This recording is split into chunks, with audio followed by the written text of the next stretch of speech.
Okay, Assalamualaikum. Assalamualaikum dan selamat pagi. Alhamdulillah, hari ni kita hari last insyaAllah berada di site Ceras. Kita nak buat sistem yang baru. Wiring belah atas semua dah siap. Tinggal nak fitting-fitting, DB semua, switch semua nak tinggal sikit-sikit je lah. So hari ni kita buat kerja-kerja yang last adalah kerja-kerja hardcore sikit, adalah buat kerja-kerja edding. Okay, boleh rakam. Okay, ni kita akan buat kedudukan edding dekat sini lah. Okay, kedudukan edding kat sini. InsyaAllah kita akan, ni dah tembus lah, dah tembus. InsyaAllah kita wiring pergi sini. Di sini insyaAllah. So kita target tengoklah dapat bawah 10 ohm. InsyaAllah lah rezeki kita lah. Okay, kita terpaksa di sini, tapi main chamber kita akan letak kat sini lah. Sini baru boleh masuk setengah batang. Sini batu ni tak boleh. Ni pun tak boleh, ada besi. Ada besi. Ada besi. Situ lubang keempat baru okey. Tanah. Yang ketiga, sorry. Kedudukan yang ketiga.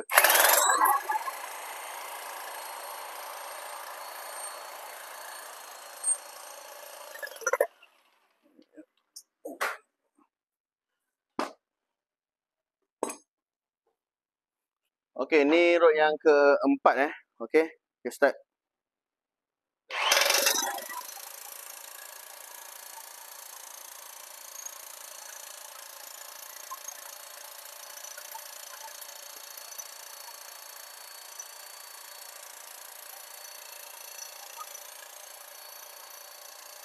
Alhamdulillah kita dah tanam total 4 batang Daus dekat belah situ. 4, 5 lah. Okey, 5 batang lah. Betul, tinggal 2. Best dekat sikit. So kita check voltage dulu. Okay, cantik. Select 2000. Alhamdulillah rendah dah. Okey, select 20. Okey, bacaan dia 13.54 lebih kurang. Okey, terbaik. Kita try looping dengan sana. Try tengok. Looping, okay, nampak tu? Kita dah looping belah sana ke sini. Okay, main rakam abang. So, kita dapat bacaan yang betul ni adalah 11 ohm. Okay, so kita buat kerja-kerja finishing. Okay, dah terbaik. Okay, so staff kita minta tambah lagi. Kita root yang ke-6 dah. Ni root yang ke-6. Lepas tu last 7 lah. Ni. Kita tengoklah boleh masuk lagi ke tak ini. Sebab tadi 5 batang kita dapat 11 ohm. Okey.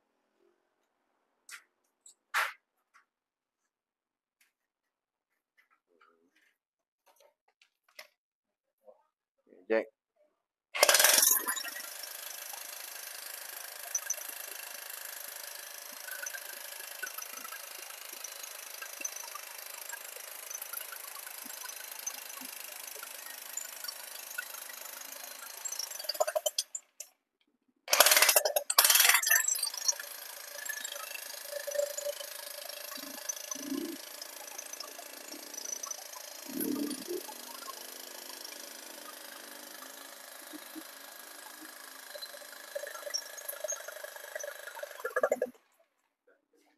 Cek bacaan terus.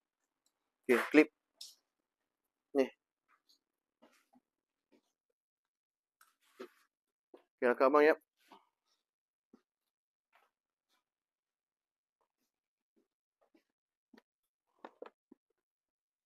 Ni sini, kam.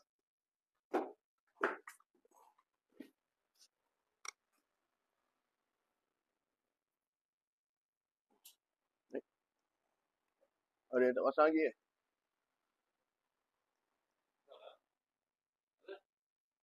Tak boleh, tak dapat Stop. Okey, so kita dah tanam dalam total 6 batang Okey, main ni kat voltage. Okey, kosong. Select 2000. Okey, baik. 20. Okey lah ni. 11 juga. Dia tak boleh turun lagi dah. Okey, dah stop. Okey, alhamdulillah. So kita dah hampir nak siap dah. Okey, ni adalah sistem bumi yang baru. Okey, nampak tu. Alright.